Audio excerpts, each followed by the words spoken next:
Hello, everyone. This is your host, Susan Rosen.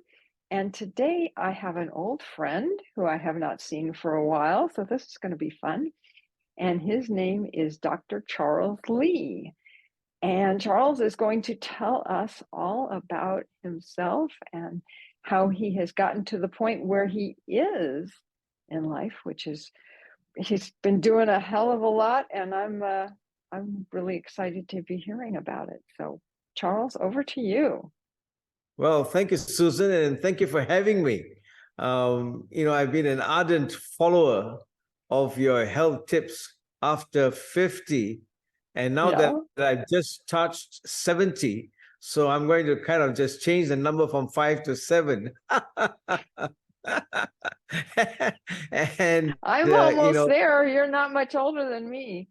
Well, there you go. I mean, what a ride, what a life, and what a journey, And I want to congratulate you because I love your podcast. I love your topics. Thank you. It takes you through so many aspects of life that we take for granted. And even though I've been a doctor for the last 40 years, I've neglected one part of it, that is health.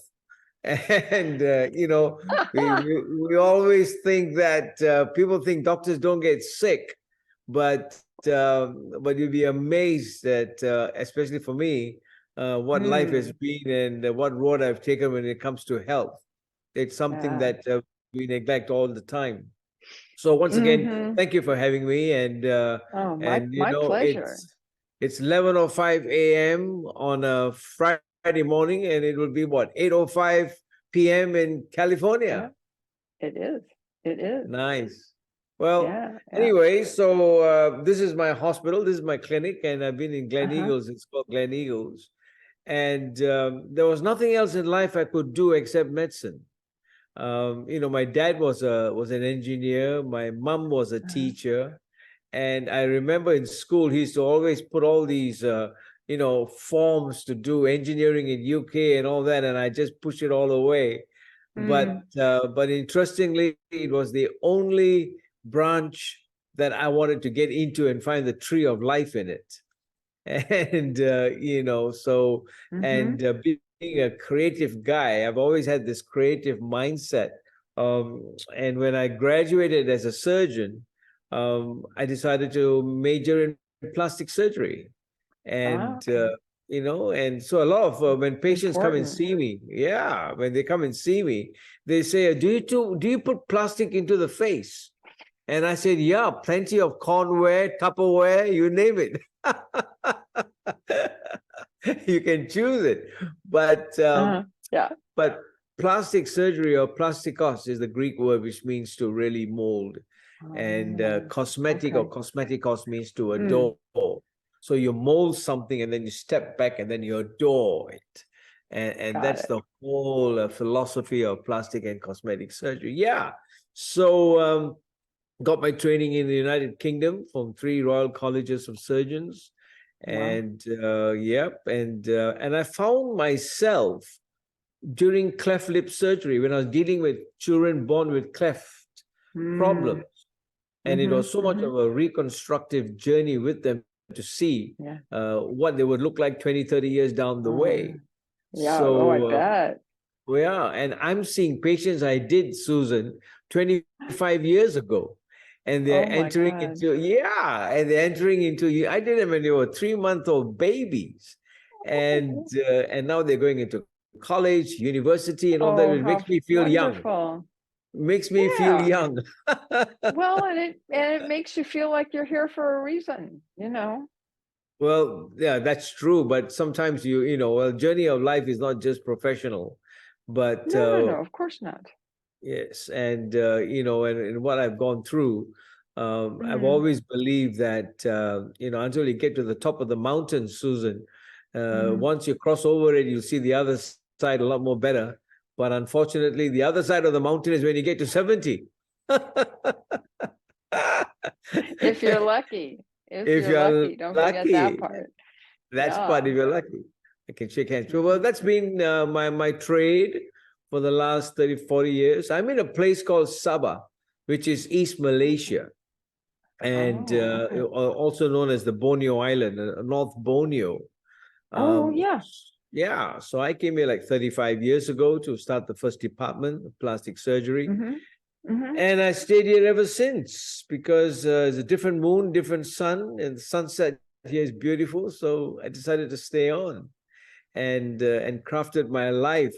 And so I'm in the process of writing my memoir now. All right. Looking back through the lens of what it is to live a life, So there you go. So that's a bit of my my professional, masquerading as an imposter. Now, that's not true. That's not true. But when I look back, Susan, and we're talking about both of us are podcasters, and I want to congratulate you for your journey in podcasting. Thank you. You too. Back at you. In such a joy, isn't it, to meet so many people along the way and interview and see their journey, and Yes. And yes, I just get. I mean, yesterday I was talking to was it yesterday or 2 days ago, with an top class writer, a memoirist, who is in America, Marion. Yeah, and it's amazing that you get so you see another facet of life. You see, as a doctor, the biggest, within inverted commas, handicap of being a doctor, if I can put it that way, is that we work in a closed loop system. In other words, you go to work, you come back, you go to work, you come back, and that's all it concerned for 40 years. Every conference I've been to is a medical conference. Every meeting that I've been to is a medical meeting. Yeah. You know what I mean? Yeah. So you're in this closed loop, and it has its side effects. It has its, bad side to it. And so the mindset is very much fixed, you see. And there's so many things. I mean, I may have been a consultant for the last, 20, 25, 30 years, 35 years. But I have lost touch with everything else in life. That's the price you pay. It's called a flea mindset. They did this study where they put these fleas into a bottle, Susan, and then they covered it. And after 3 days, they removed the cover, and the fleas were still jumping in the same place, even their offsprings. Yeah. And so I tell my colleagues, and I said, you can be a doctor, but there's a price to pay because you just don't have the time or the aptitude to know what's happening around you. You're so focused. And the only non-medical conference or seminar that I've been to is how to develop a millionaire mindset. Okay. All right. That was the first. Interesting, because I thought to myself, what on earth has happened, But that's a price to pay. And it's only now, over the last 2 years, I've taken what's called a sabbatical, where, my children are all doctors, 3 of them. And I decided to move out and stay on my own so that I can just examine. Socrates said these words. He said, the unexamined life is not worth living. That's right. So I decided to pause, press the stop button, and assess what on earth has happened. And it is there that I touched into this whole concept of mindfulness and what it is, because I never knew what it is to pay attention to the moment. I was always paying attention to my patients. Yes. All right. Or just whatever was happening next, right? That's what people whatever's get fixated happening on. Absolutely. Moment to moment, what's happening today. We've got children, how to put them through this, that, give them everything you've sold your life out to, but nothing has come back in to fill that void. And then you realize, oh my goodness, when I was touching you about a year ago, health tips after 50, and I said, now she's telling me. I said, I wish I'd already passed it. So what am I going to do? Catch up? Play? But you realize that, especially when you're a professional and you've had this closed loop system that you've been in. In fact, the whole healthcare service is in that closed loop system. Sure. Yeah. Medicine is open loop. Medicine is always on frontier. It's always making ventures ahead. But professionals within a healthcare system in any country is a closed loop. We're only concerned about what we're doing and what we're supposed to do within an administrative model. All right. But there's a price to pay. So I have lived my life very much on my own, alone, in the sense within inverted commas, because there's just no time to interact with your colleagues or whatever. It's just work and back, the kind of thing. And I struggled through life. I mean, you know, it was not easy at all.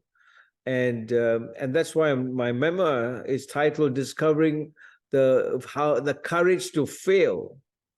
You see, and know that you're not alone. Well, that's the other dimension of it. But we always talk about the courage to win. I mean, when you talk to your podcasters, when you talk to your guests, I don't think there's any coach that is coaching how to fail. No, probably not. I don't have a lot of coaches on anyways. I do coaching, but I don't end up having I know, but many of them but on I'm sure guests.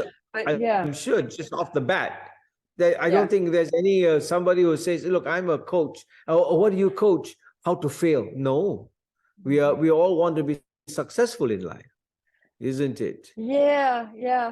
I think interestingly enough, there are a few out there that do kind of come from that side, right? Because people get so obsessed with having to succeed that they don't, even if they do succeed, they don't notice it because they're so, you know, like this with blinders on. Yeah. And it's like a cliche that you have to fail in order to succeed. You know what I mean? That's right. And I think that you know, there's so many types of failures, but you know, you can say mistakes, you can say, you know, omission and commission and acts of all sorts of stuff. But to really fail in life is where you have missed the mark, where you have an opportunity to do well, and you didn't have the effect of people around you to nurture you to succeed. You see, and I think that's the price. I mean, I'm talking about my own life. Growing up, you know, I mean, I used to bring back my report cards, and my dad had to sign it, and they were all D's and E's and F's, you know, in red, you know. And when I think about, you know, we're going back how many years, 60 years ago, it would have been great if he had said, now listen, this is all part of life. The reds will become blues, you know. And you know, and you would have gone instead. All I used to hide behind a wall, Susan, to see. Yeah, at 6:30 in the morning when he comes down and has his tea, and hopefully that he will sign it so that I can take it back to school and give it, you know. And all I saw was the report card being thrown across the floor of the hall. Yeah, and I grew up with that, so there was always this, you know, not good enough kind of feel. You feel like a failure in life, and it was really such a struggle, you know. And today when people say you're a plastic surgeon, they think that, oh, it has been a life of cozy doozy boozy buzzy, you know. You know, like budgerigas on a perch, like, you know, that kind of stuff. Oh, it's cool, man. Yeah, but they don't know that there's another dimension to life and the cost of it. Yeah, sure. When you talk about, you know, business and you talk about stuff like that and failure, they always say are stepping stones to success. But I've always said that success is not what you get, it's what you become. And interesting. And that is very important, because when I see people talking about leadership and they draw squares and circles with all those lines in it, and I say, well, let me talk to your wife or let me talk to your children, you know, because you know, there's so much bandied out in the marketplace about leadership today that it's hard to know the truth, you see. So I feel that we have to redefine failure. I like that.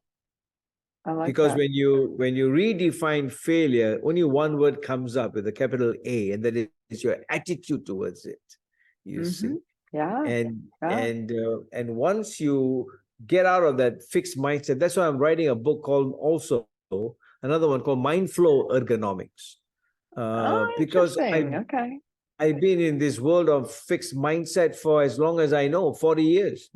Fixed, Yeah. closed loop. Mm-hmm. And so mind flow is where you're in a state of flow. You're always growing, you're always progressing, you're always learning.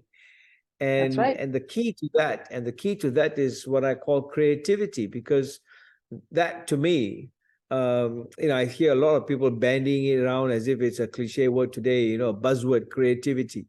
But I look at it as a currency. Just like if you go to Europe, they have a Eurozone and the euro dollar can be used in any. So in the brain, for me, it's a currency, Susan. Creativity that interplays with all the different zones in the brain. And you use that creativity to come up with novel ideas that can be converted into something in the marketplace. You see, which is the birthplace of innovation. So there's so much going on.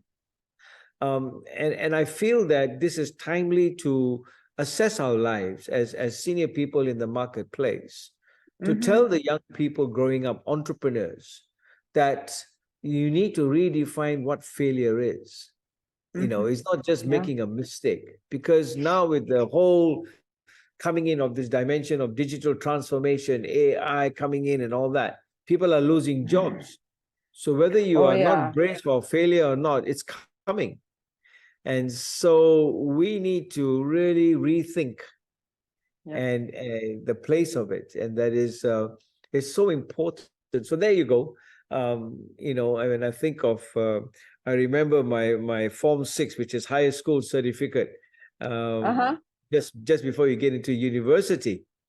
And I remember, I'll never forget the place, the date, the time where I was standing next to the phone waiting for my results, because that would get me into university. And I knew that I wanted to do medicine. And so my cousin was working in the education department. So I knew he would get the results even before the nation gets it.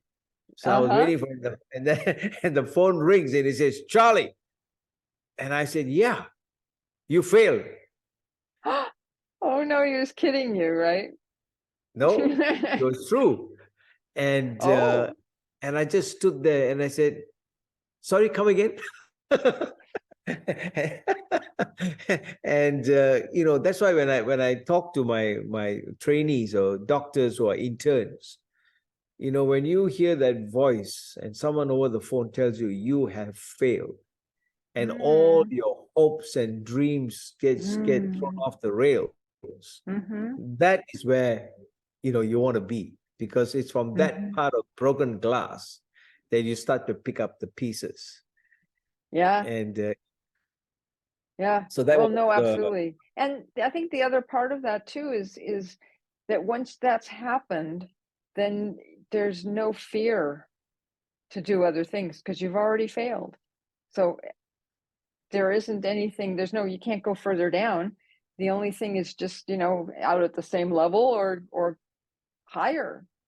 That's right. And this is why, and you said it, your point, absolutely pointed, Susan. But the point is that in life, there are so many facets to that failure, you see. And so when I think of relationships and I think of my children and all the stuff that has gone on, I just wish I could rewrite the books. And we all wish we could do that. It does. Correct. And I want, you can't, true. So let it go, okay? Yeah, letting it go is one thing. Admitting to it is another. You see, because by human nature, we have developed the brain as a wonderful way of editing and deleting failure. But the scars that have left, no plastic surgeon can try and heal them. In fact, my first chapter is called More Than Just Scars, because when patients walk in here and they got a scar, doctor, can you just let this disappear? They use the word disappear. And I say, the only thing that can disappear is you, that kind of thing. But it's a telling when you are open and vulnerable and willing to talk about those moments where we all could rewrite the chapters. But the point is that we need to rewrite it for ourselves first. And I realize that, you see, that if you don't rewrite it yourself first, Susan, you take it to your grave, And I think Yeah. Maya Angelou said it best when she said, the greatest agony is a story untold. Yeah. And when you do that, and I'm sure when you reflect on your life, and all of us do, we all want to be noted and successful, and and be able to teach other people how to walk and how to live and all that kind of stuff. But at the end of the day, for me, it's being honest with yourself, because truth can be so evasive, So as human beings, it is our nature to edit it and forget it and let it go, like you say. Let it go. Letting go is one thing, but how not to let it happen again is another. And that takes humility and, Yeah. No, that's true. I guess where I'm coming from with saying let it go is that if you hold on too tight to it, then you can't move on either. Absolutely. Right? So the thing about letting it go is to say, yes, I understand, and that happened, and now on to whatever's next, right? True. Absolutely. And if for me, the feeling that I have, because I've done some really stupid things in my life, believe me,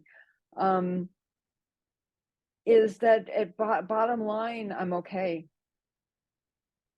I mean, that's how we all are.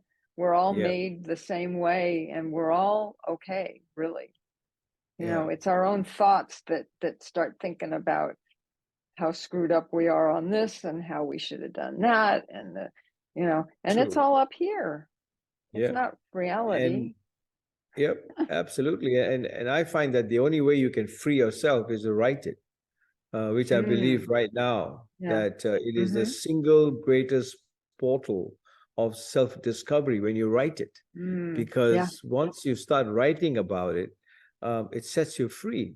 And you realize that, I mean, I've been on my own now for 2 years, and it takes a while to go back to those areas and places where things didn't turn out very well. And an amount of trauma, but I write it, Susan, because it's my truth, you see, and nobody can take that away from you. So there you go. So from a fixed mindset, I'm talking about mind flow today. And the other word that I've coined with it is called ergonomics, mind flow ergonomics, which we use a lot in plastic surgery. How do I operate? How I operate, for example, some cases can take 8 hours, some can take 10 hours. And how do I still stay sane and still hold that in my hand? I'm standing up. And so ergonomics to me is the key. It's an engineered system. It's an ecosystem within you where you're able to use your energy, but at the same time, don't burn out. You see, and to me, that's really, really the key. Ergon meaning work, and nomics meaning no more. So the laws of how to work, energy conservation.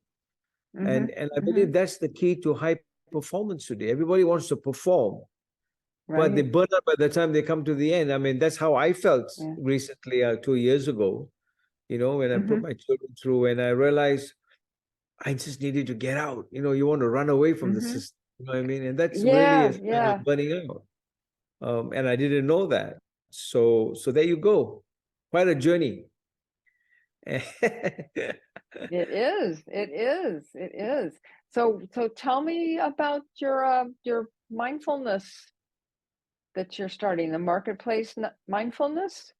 Yeah. So what happened was, when I realized that I had reached a kind of a dead end, and I needed time for myself, because all my 3 children are doctors, and life had just gone like that. And I knew that I was coming close to 70. I just wanted to think, what's going on? That kind of question, what's going on? Right. In fact, 11 years ago, if I can take you back to the story about it, and I was going to take my 2 boys to England for a holiday and that kind of thing. And I had put on some weight, which I've done now. And that's why your health tips are pretty cool.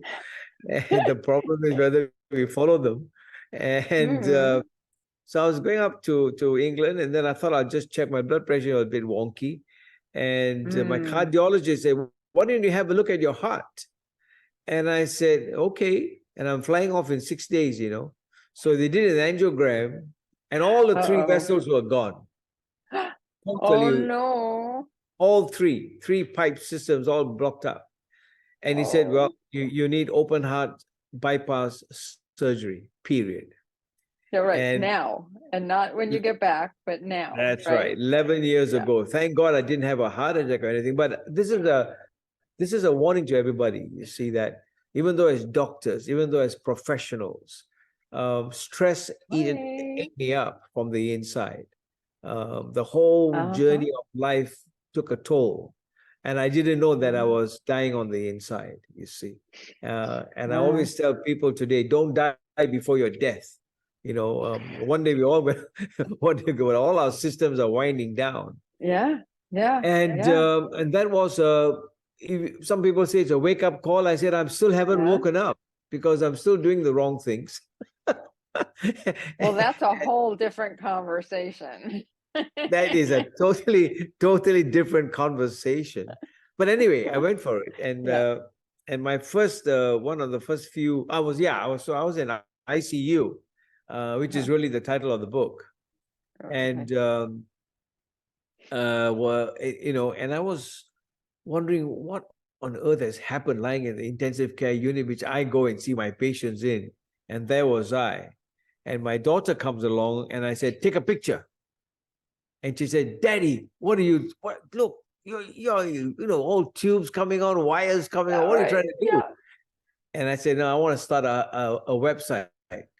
And she said, why? I said, no, it's called Heart Talk. And that was the birth of my podcast, Heart Talk. Because what happened was after that, I was having signs and symptoms. I wanted to commit suicide. I couldn't sleep. I was having insomnia. My mind was going berserk.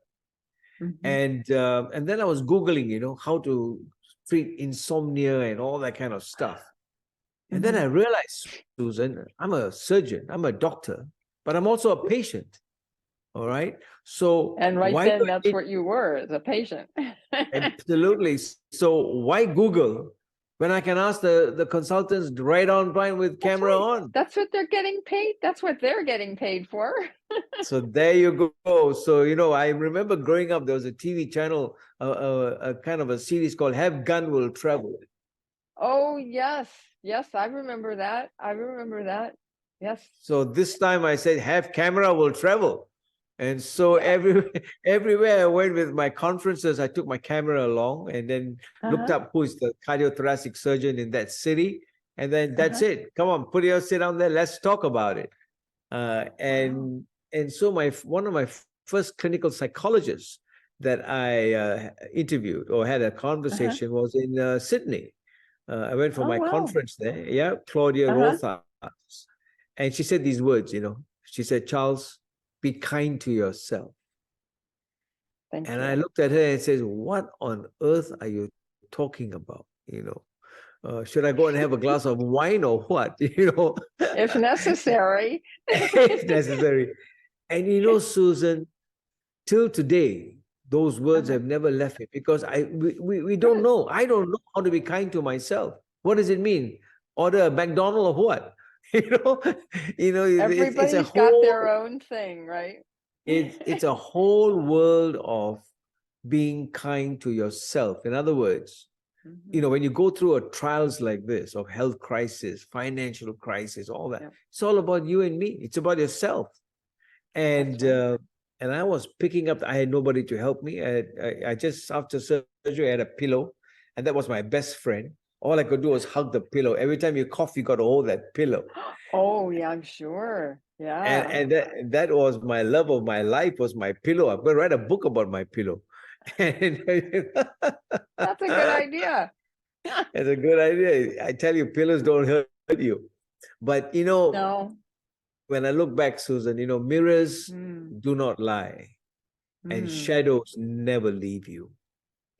And I believe that when you're honest with yourself, and I see so many things, even till today, struggling to change some of our ways. And that's why it's all about the self. It's all about your mind, your mindset. And so what happened? I left, I came up and stayed on my own. And then while I was shaving and all that, I was listening to Spotify. And everybody was talking about mind, this mindset. I said, what, what is happening, You remember that I've had this closed loop system for nearly 40 years, not knowing, never heard of all these words before. And then suddenly I heard mindfulness. I said, where's my mind been all these years? That kind of thing, So I imagine that. I never heard the word before, mindfulness. I didn't know what on earth was it about. And so that opened the door. But it was more of a spirituality involved in it, you see, because I wanted to know. I wanted to know, I was doing surgery with a neurosurgeon, and I was called in to do a scalp rotation flap, to close. He had taken out a part of the skull bone or something like that. Okay. And I was looking in over his shoulder, and he was there taking out a brain tumor the size of a golf ball. Oh my God. And then, so while he was working on it, I said, what's that? He said, oh, that's the brain tumor, Charles. And then I said, where's the mind? And he looked at me and said, what? It's what? Floating around inside. It's whooshy. And it's interesting, Susan, and I'm sure you would agree. Brain I can hold. I'm trained. All right. Mind. So where everybody's talking about the mind, nobody can, you just don't know what's happening. They talk about the mind, body, soul connections. I said, hey, tell me where it is, So when I started to go into the depth of mindfulness, the spiritual side of it, spirituality part of it, I connected with 14 international speakers and authors across the world. Oh, wow. And I said, you people are writing books. It's about time you start talking about it. And a lot of them have been talking about it for decades. I don't know where you've been. I know. And well, that's why I said I was in a closed loop system. Yeah. But having said that, I decided to become the founder of the Asia Pacific Consultation on Marketplace Mindfulness. You see, you can talk about it, but at the same time, bringing minds together was my calling, you see, because I wanted to know what on earth is going on. So, so that led me to launch what's called APCOM, and I did it because I wanted to learn. You see, because everybody has a concept of mindfulness, but for me, I learned as the founder of this APCOM, Asia Pacific Consultation, I realized that paying attention to the moment, there's power in it. That's right. And I think that it's easy to talk about it, but live it. Absolutely. And that's a different score altogether.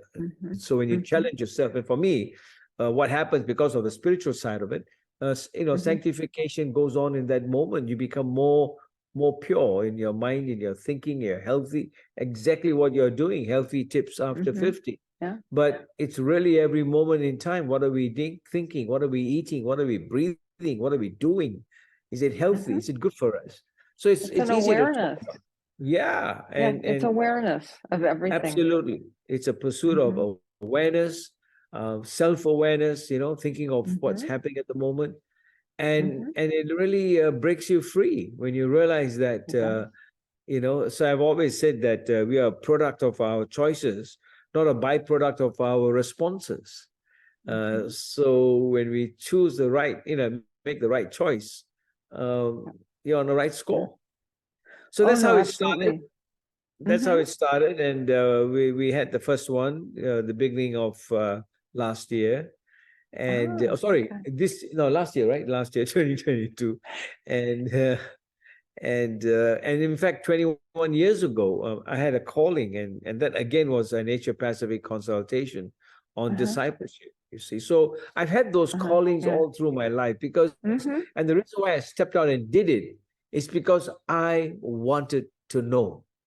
Yeah. not somebody else. I was not going to give it to anybody else to do it. I wanted to know. And so when you are living on that kind of a level of initiative or creativity that you want to know more than what you knew yesterday, makes life interesting. And and that's how I found you.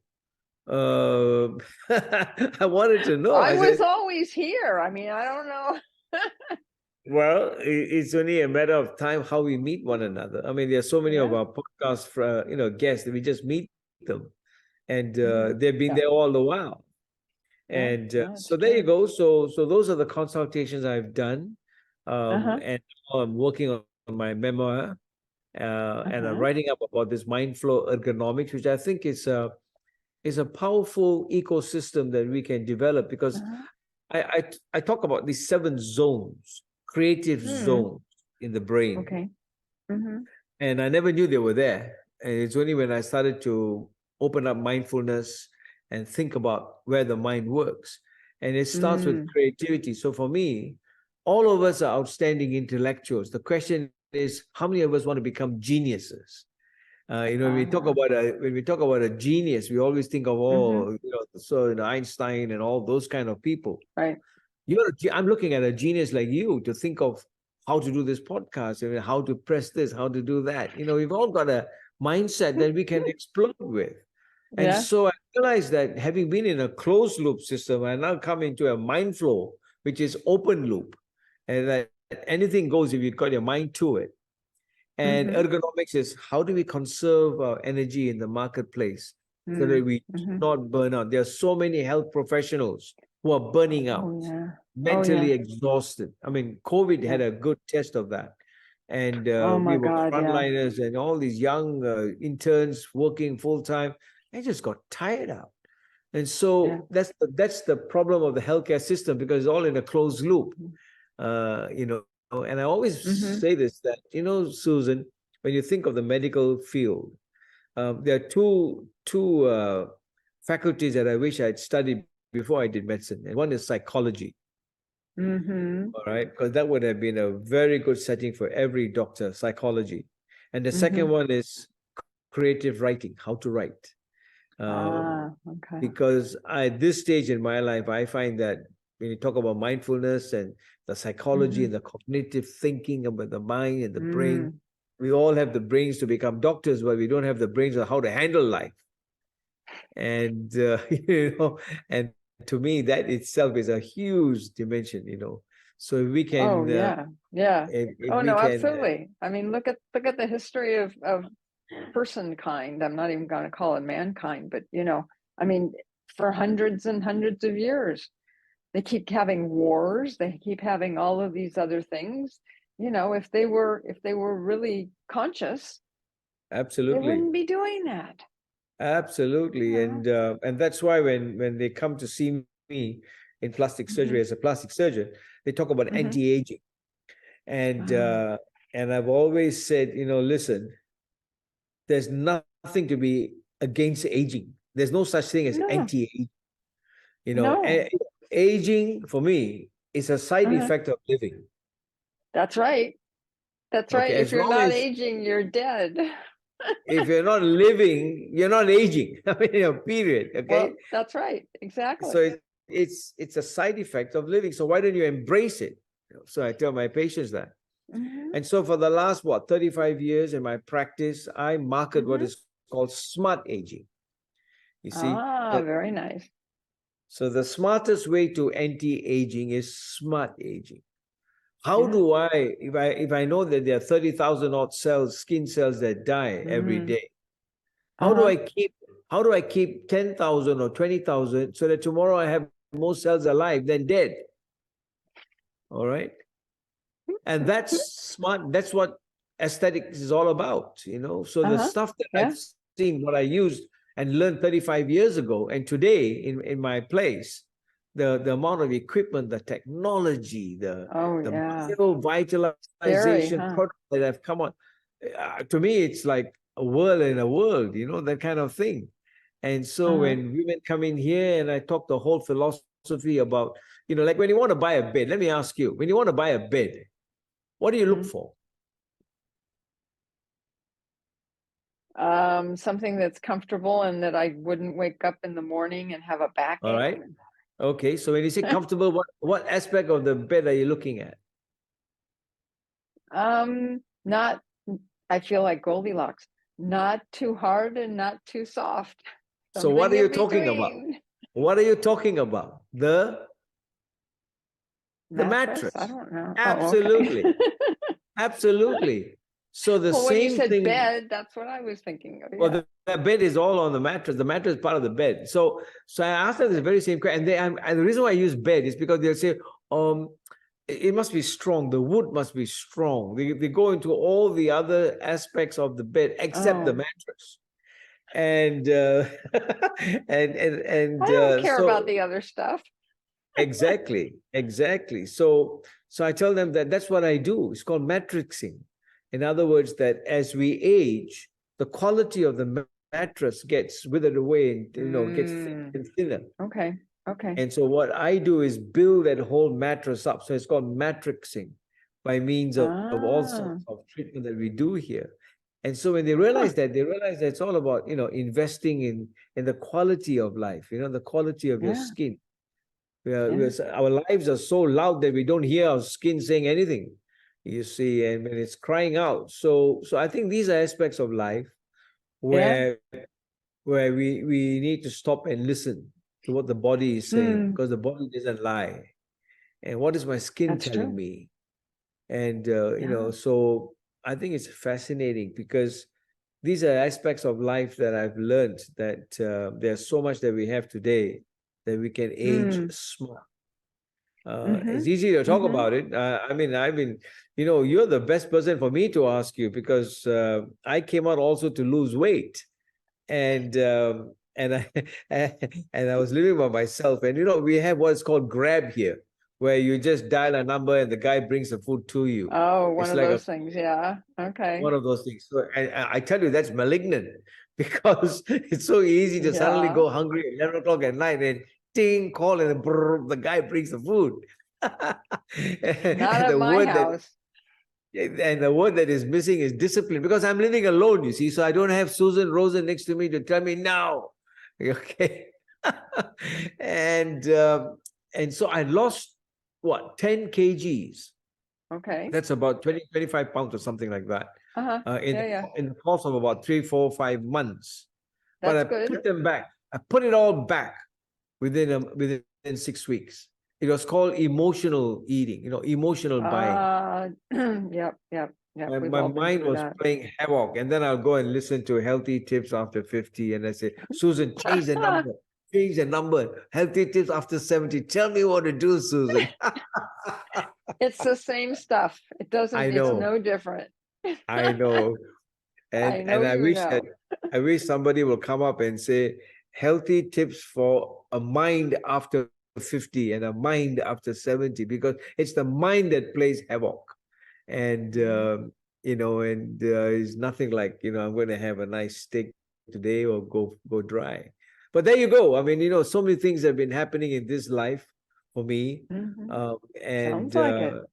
And I just am so excited that I'm still able to work, still operating, and then I've got 2 lovely girls who keep the place alive. I'm in the process. I'm in the process of writing this book called ICU. That's going to be very exciting.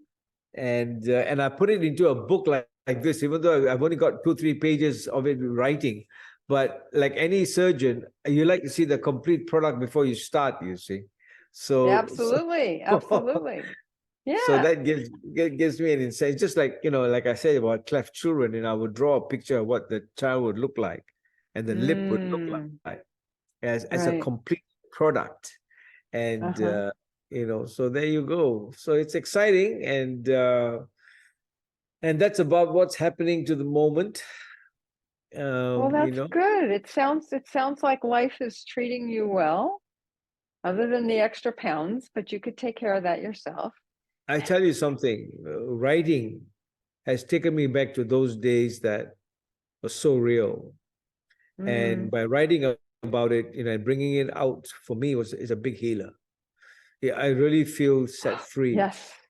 Oh, to isn't the it incredible? trauma, Yeah. the trauma of Yep. growing up and Yep. my own dad and what happened, and it's Mhm. horrible. And then I realized, Susan, that I was doing the same thing on my own children, you see, and without knowing, because That's what I happened.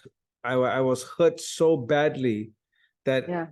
I wanted to protect them so much, at the same time hurting them in the process. You know what I'm trying to say? Mhm. Yeah. Yeah. And that's what I'm writing about. Mm-hmm. And I feel that you just wish that life was, when people say about life treating you better, it's all about you and me at the end of the day. Mm-hmm. And That's right. and Life doesn't do it.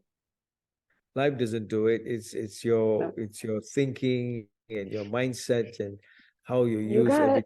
everything. That's right. And That's right. And the only one who can change your thoughts are you.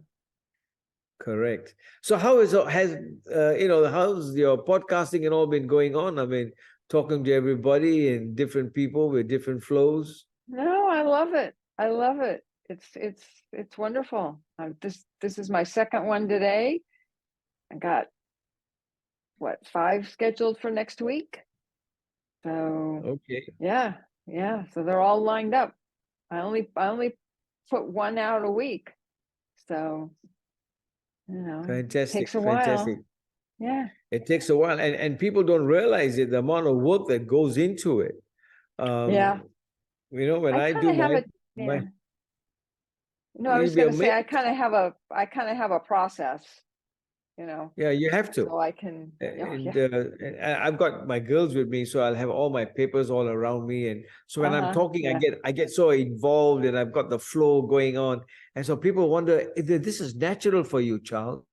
And I say, wait till you see the back scenes. What's going on here? I've got my girls are changing the slides or the sheets of paper. My Okay. There flow, you and go. it's rock and roll, and behind the scenes. But when you look back, if I were to ask you, how has life treated you? How will you measure your life? Let me rephrase it. How will you measure your life?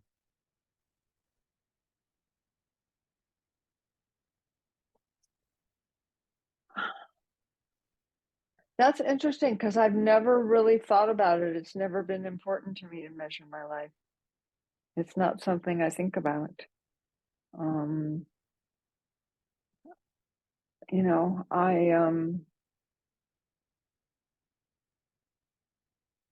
don't know. I like helping people. I like talking to people. Absolutely. I mean, that itself Yeah, and I is just, I was just going to say it, it's not, it's, I don't know. When I was younger, I was go, go, go, and I was working full time, and I was managing absolutely. people, and, all of that kind of stuff. And then and then for numerous reasons, which I won't necessarily get into here, I, I, got totally overwhelmed with life and just had I don't want to say a breakdown because it wasn't that. It was just like all of a sudden I was just overwhelmed, Yeah.